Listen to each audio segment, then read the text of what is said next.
You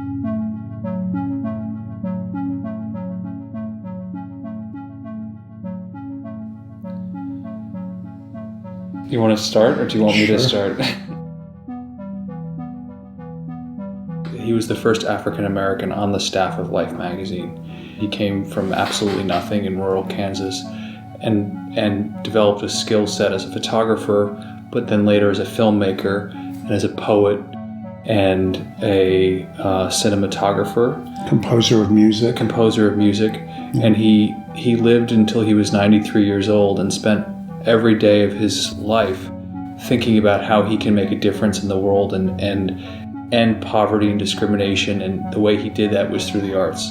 And he used all his different creative means to try and make a difference.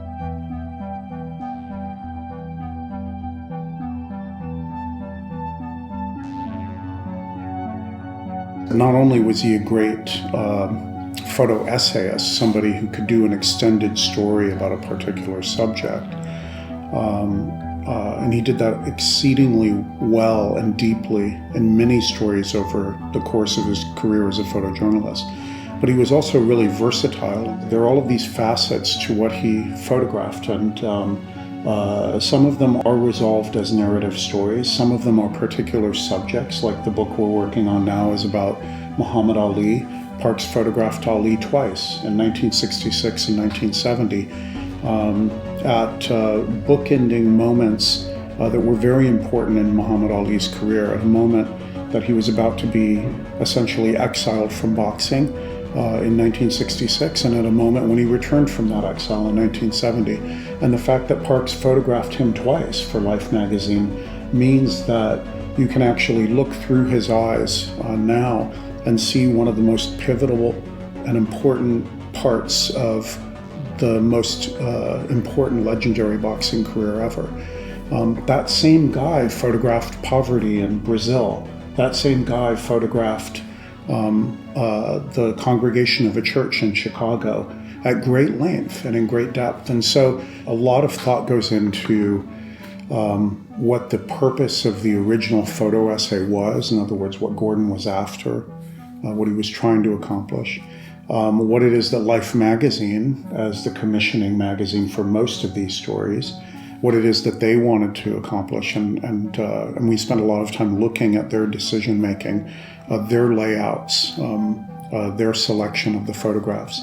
And then also each one of these books is a bit of a deep dive into the story. So they are intended to be a richer and fuller presentation of the photographs than the length of a typical Life magazine essay could afford. Exactly, or did. I mean, if the Life magazine used 3 or 4 of Parks's photographs in any given issue, we might have hundreds of still negatives of that same story. Right. So is that all considered B-roll? Is that all considered extra material because it wasn't used on the pages of Life in one issue?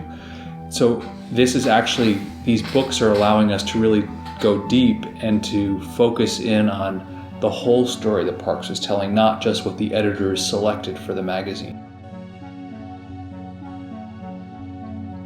This Muhammad Ali project that we're here now to work on is especially relevant because Gordon and Muhammad Ali were very close friends, and they had this rapport with each other that not many photographers and the subjects had. The viewer to see this close relationship, you see Ali training, you see Ali in his hotel room, you see him watching TV, things that weren't easily accessible to most photographers. And we've also been including all the Life magazine articles in the catalogs, in the books. So a viewer can look through and say, oh my God, these are all such great plates, but then see how they were used in the context of Life. So it allows the viewer to sort of see the whole picture.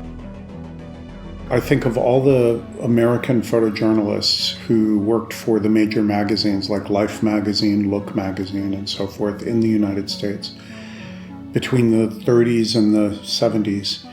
Gordon is, I think, the most interesting and consistent track record of doing great, great stories